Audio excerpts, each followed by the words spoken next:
Sveiki atvykę į Stambulą, karščiausią krepšinio tašką. Tokios lauktos, tiek daug susidomėjimo keliančios serijos mes tikrai seniai neturėjome. Ne veltui ji ir vadinama svajonių serija. Tomas Masiulis prieš Arūną Jasikevičių, debiutantas prieš čempioną. Ir Žalgiris, kuris šią seriją pasitinka kaip komanda, žinanti savo vertę ir turinti didelių ambicijų. Bus tikrai labai įdomu. Gau Žalgiris viskas seks čia Stambule, tad jūsų laukia daug ypatingų vaizdų, na, o netrukus išskirtinis interviu su Kaziu Maksvyčiu. Treneri, netrukus šioje arenoje Stambule į aikštę žengs 3 Lietuvos treneriai, kurie yra išvedę Kauno Žalgirį atkrintamąsias. Laukia istorinė serija tarp Žalgirio ir Fenerbahčės ir ne veltui mes Lietuvoje jaučiame tokį milžinišką ažiotažą. Kuo ypatinga jums yra ši serija? Ne, žaisti su Žalgiriu visada yra kitoks jausmas. Man turbūt dar ypatinga tom, kad pirmą kartą einu kaip asistentas, taip kad nemažai lietuviško akcento, kaip minėjot, nemažai sentimentų, tai bus labai įdomu. Kiek jūsų draugų ir artimųjų atvyks čia į Stambulą palaikyti jūsų ir galbūt paties Žalgirio? Yra ir papildomai bilietų užklausė ir vieni tikri Žalgirio fanai, kiti jau mūsų fanai, kurie palaikys savo draugus, o ne Žalgirį, taip kad yra papildomas dėmesys, bet susitvarkėm. Bet kaip pirmą kartą pamatėt ir sužinojot, kad atiteks Žalgiris, kokios mintis tuomet atėjo jūsų galva? Na, ir gerai, ir blogai, ir galimybė grįžti į Lietuvą papildomą ir žaisim prieš Žalgirį, kurie yra gerai subalansuota komanda, gerai žaidžia, gerai treniruojama komanda, taip kad dvejopi jausmai. Dar spalio mėnesį sakėt, kad nesate matęs tokios gilios ir tokios stiprios Žalgirio sudėties. Kaip dabar matote, kokias pagrindinės stiprybės matote Žalgirio? Manau, jų toks yra geras rolių pasidalinimas, kaip jau ir vyr treneris minėjo, kad jie žino, kas yra lyderis, kas atlieka juodą darbą gynyboje, aukojasi dėl komandos, kartu kovoja dėl kamuolių, kartu atlieka visus uždavinius aikštelį, taip kad toks jų balansas. Jeigu jie neturi traumų ar neturi kažkokių pražangų problemų, tai jie yra tokia gana gerai subalansuota ir gana iš skirtingų žaidėjų, galinčių žaisti skirtingų stilių komandą. Tomas Masiulis, antra vieta Eurolygos sezono trenerių rinkimuose. Kas jūsų akimis labiausiai verta pagarbos, žvelgiant į trenerio debiutinį sezoną? Na, rezultatai kalba patys už save. Turbūt jo startinė padėtis nebuvo pati geriausia. Daug kas jį žiūrėjo su padidinimu stiklu ir su kažkokiu gal kritikos šešėliu, bet aš galvoju, kad iš kitos pusės tai čia buvo ir jo toks varomoji jėga tokia. Ir kaip ir visos komandos turėjo kažkokių iššūkių sezono metu ir matėm, kad su tais iššūkiais susitvarkė.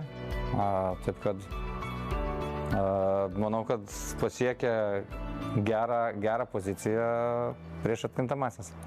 Šaras yra sakęs, kad daugelis žaidėjų ir net trenerių neturi nei menkiausio supratimo, ką reiškia žaisti maksimaliai. Tai jūs dabar šalia Šaro esate jau ne vieną mėnesį. Paaiškinkite, kaip matote tą maksimalumo standartą. Visur 100%. Jokių, kaip sakant, nukirtimų, jokių shortcutų. Visur 100% ir kai tu atiduodi 100%, kai tu susikoncentruoji 100%, tu turi didesnius šansus laimėti. Tai tokia yra iš vienos pusės paprasta, bet turbūt laiminti filosofija. Dar Šaras sako, kad reikia tinkamo mentaliteto, kitaip Eurolygoje neišgyvensi. Ir kalba yra apie tai, kad neužtenka būti gerų žaidėjų. Čia turi žinoti, kas yra komandinis žaidimas ir turi žinoti, kad jeigu reikės komandai, tu turėsi prisitaikyti prie tokios rolės, kokios reikia komandai. Ir šitą sezoną tiek Žalgiris, tiek Fenerbahčė turi labai gerų to pavyzdžių. Tai yra Nigelas Williamsas, Gosas, Nikola Meli, Lando Dekolo.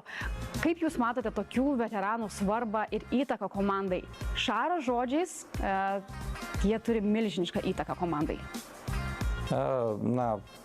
tos krepšinio rungtynės, aišku, galų gale susideda į kažkokias tai vienas atkrintamųjų rungtynės, bet kasdieniai veikloje, treniruotėse, galų gale rūbiniai yra nustatomas tonas, kultūra komandos, kaip komanda treniruojasi, kaip ruošiasi, kaip atsigauna po rungtynių, kaip reaguoja į nesėkmes, kaip sugeba neatsipalaiduoti po gerų momentų, taip kad manau, kalba eina apie tai.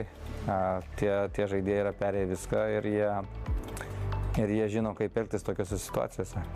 Kaip Kazys bendrauja su tokiais veteranais ir tokiamis ryškiamis krepšinio žvaigždėmis? Na, kaip treneris, kažkur,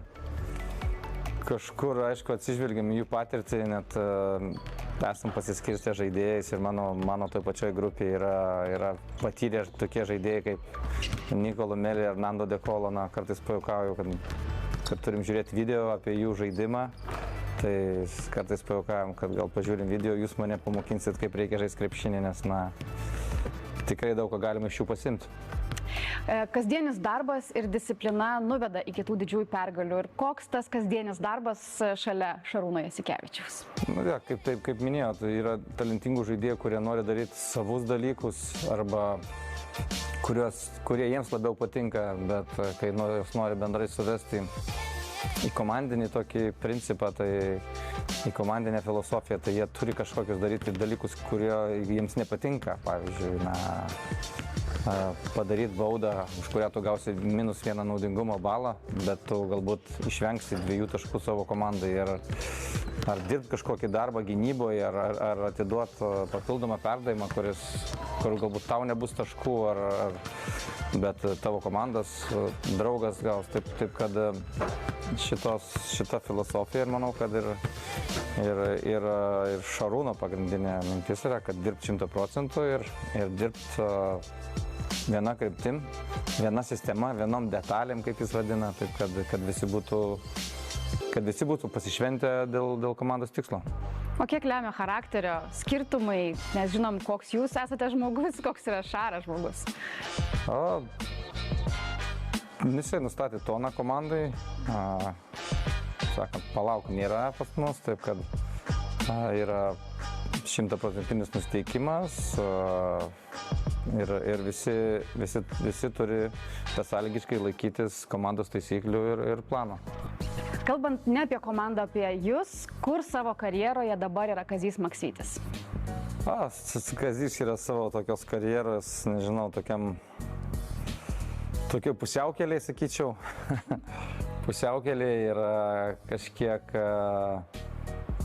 vis dar manau, kad ta karjera einanti į kalną ir tikiuosi, kad kaip pačiam kalne ir nelabai nuo to kalno nuriedėjęs kažkada sustosiu, o aš mėgaujuos buvimą Eurolygoje ir manau, kad buvimas čia topinėje Eurolygos komandoje man padės asmeniškai ateityje. Jau kurį laiką esate Stambule, kiek pačiam pavyksta pajusti šį miestą, koks jis yra, ar spėjote prisitaikyti prie kamščių ir to didžiulio tempo? Stambulas yra turbūt gera vieta žaisti krepšinį, užsidirbti, būti geram klube. Ir mums lietuviams turbūt čia yra per daug to judesio, to kažkiek ir chaoso, nes kartais miestas nespėja reaguoti tą gyventojų augimą. Ir kažkiek reikia pakeisti savo rutiną.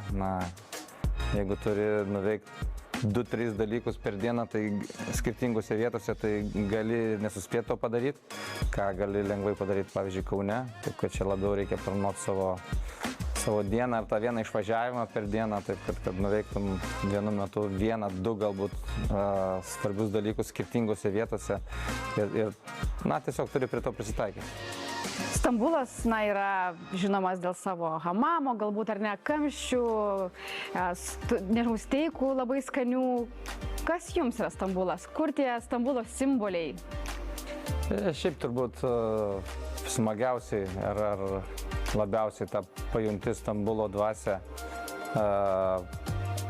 turbūt centre prie Bosforo sąsiaurio, kai matai tos praplaukiančius laivus ar kažkur vakarieniauji kokiam žuvies restorane ar prie senojo turgaus Grand Bazar, tokia dar išlikusi sena, tas vadinamas tikrasis senasis Stambulas su savo kvapais, prieskoniais, arbatom ir panašiai. Ir turbūt Galatos bokštas, Istiklar gatvė, kur gana galima pasivaikščioti, ten, tiesa, ten galima sutikti daugiau turistų, bet vis tiek tą pajaus tikrą Stambulo dvasią ir tą geresnė Stambulo pusė, manau, galima šitose vietose. Šioje serijoje bus sprendžiamas Eurolygos finalo ketvirto likimas. Tad gero visiems krepšinio, ne tik per TV3, bet ir per GO3, nes ten tiesiogiai transliuojamos visos Eurolygos rungtynės. Iki greito pasimatymo.